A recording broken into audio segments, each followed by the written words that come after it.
Nah, jadi suaranya seperti itu teman-teman. Ketika dikasih beban, maka di bagian bak kopling itu terdengar suara klotok-klotok. Kemudian pas dioper gigi 1, si motor langsung jalan sendiri di motor Jupiter Z1 ya. Injeksi, langsung saja kita lepas bagian knalpot, kemudian step, kemudian kickstarter ya, menggunakan kunci 12 dan kunci 14. Kemudian di bagian bak koplingnya kita lepas menggunakan kunci 8T. Jangan lupa dikasih wadah. Nah, setelah terlepas seperti ini, tinggal kita bongkar bagian pernya ya, per diafragma ataupun per matahari menggunakan kunci 8. Nah, kondisinya seperti ini ya teman-teman, udah pada kotor dan berkerak. Nah, kita lepas pernya, kemudian penekan ataupun stutnya tinggal kita lepas, kemudian kampas kopling kita lepas. Nah, bisa kita lihat sendiri saat kita goyang-goyang bagian rumah koplingnya itu kocak banget ya teman-teman, ditandakan karet koplingnya itu sudah aus ataupun mengeras. Pokoknya ini memerlukan pergantian ya teman-teman. Kemudian tinggal kita lepas sepi pengunci bagian mur hose koplingnya, kita lepas menggunakan obeng min. Kemudian masukkan giginya ke gigi 1, kita lepas menggunakan kunci 19 menggunakan impact.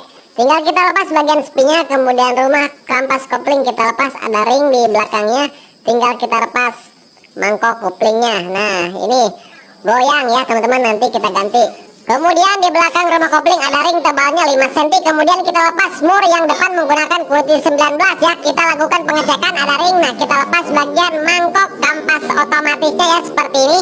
Nah, udah terlepas dua-duanya sama kampas otomatisnya. Nah, kemudian kita buka dan bisa kita lihat sendiri di sini per sentrinya sudah pada patah ya.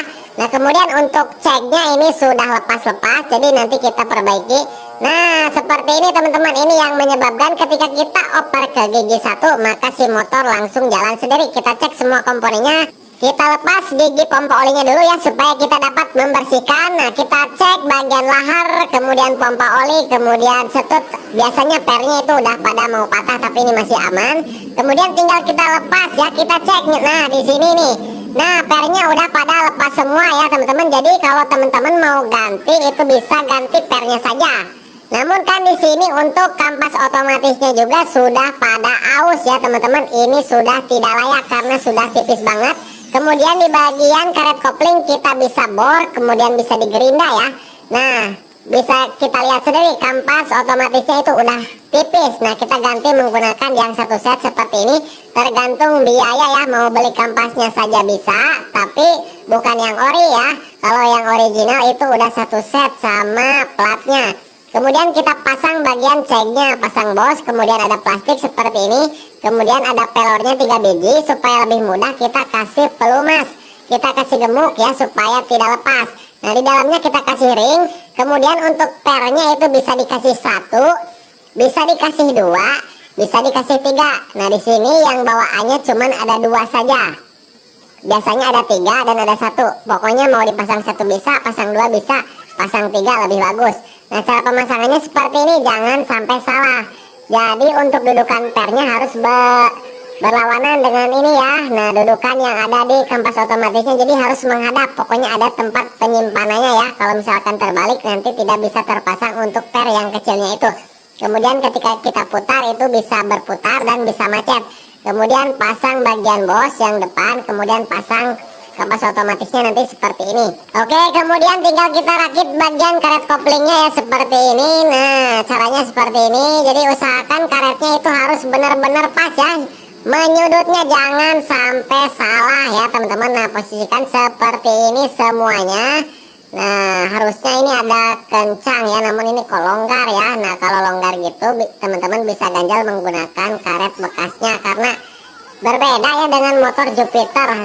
Ini khusus untuk Jupiter Z1 saja, namun di sini nggak ada, jadi saya bisa akali menggunakan karet bekasnya sedikit diganjal. Kemudian tinggal kita kelingkan ya, paku kelingnya bisa dipres, bisa dipukul seperti ini. Kalau belum punya presan kan agak sulit, dipukul juga tidak apa-apa asal dikasih bantalan bawahnya supaya mengeling dengan sempurna. Tinggal kita pasang gigi pompa olinya, kemudian kita pasang bagian kampas otomatis ya. Nah, seperti ini kita kasih oli dulu ya.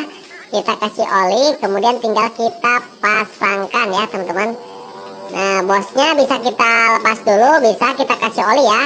Nah, kita kasih oli, tinggal kita masukkan, kemudian pasang ring. Nah, ketika kita putar ke belakang dia berputar, kalau ke depan itu macet ya, jangan sampai terbalik. Nah, kemudian pasang murnya, kita kencangkan langsung. Nah, oke, setelah kita kencangkan, kita cek lagi, harus kita putar ya, ke belakang harus berputar, ke depan harus macet. Kalau misalkan ke belakang macet, ke depan macet, berarti ada yang salah cara pemasangan ringnya. Kemudian pasang bos, kemudian pen untuk gigi persneling. Kemudian kita pasang mangkok koplingnya ya. Nah, ini udah beres ya, udah saya kelingkan seperti ini. Pokoknya sampai kuat ya. Kita kasih pelumasan, kita pasangkan saja seperti ini. Kita paskan, kemudian pasang ring ya, pasang ring. Nah, ketika diputar seperti itu harus lancar. Nah, ringnya seperti ini, yang tumpul di bagian dalam, yang rata di bagian luar. Masukkan, kemudian putar sedikit supaya mengunci.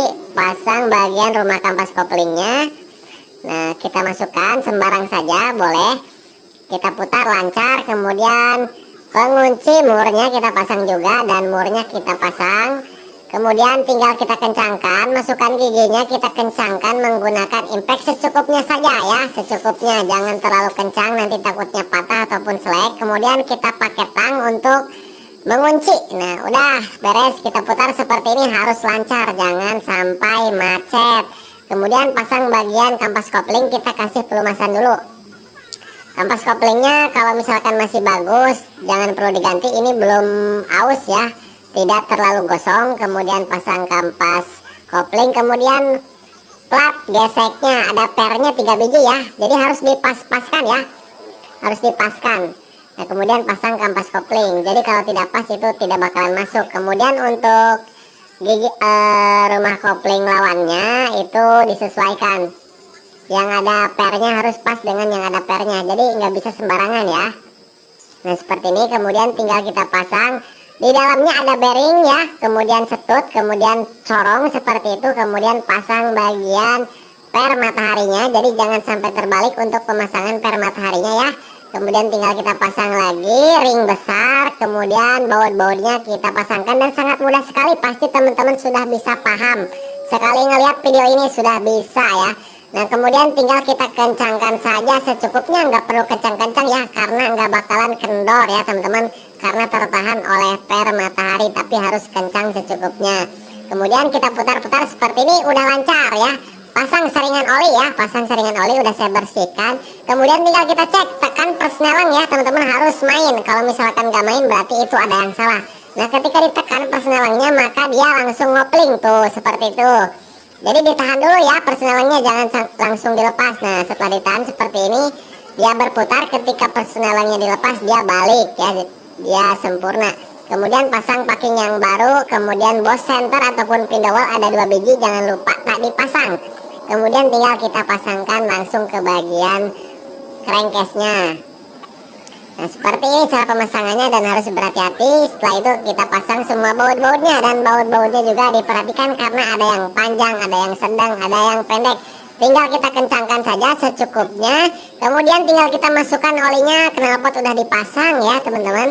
Kemudian step udah dipasang, tinggal kita proses pengencangan saja. Setelah ini tinggal kita hidupkan motornya, kemudian langsung dites. Dan 100% saya tidak ragu karena ini penyakitnya sudah ketemu dari karet kopling dan per sentris yang patah. Nah, setelah kita hidupkan, kasih beban ya, gigi 1 kita gaspes sedikit. Nah, tidak ada suara kelotok-kelotok dan bunyinya sudah halus lagi.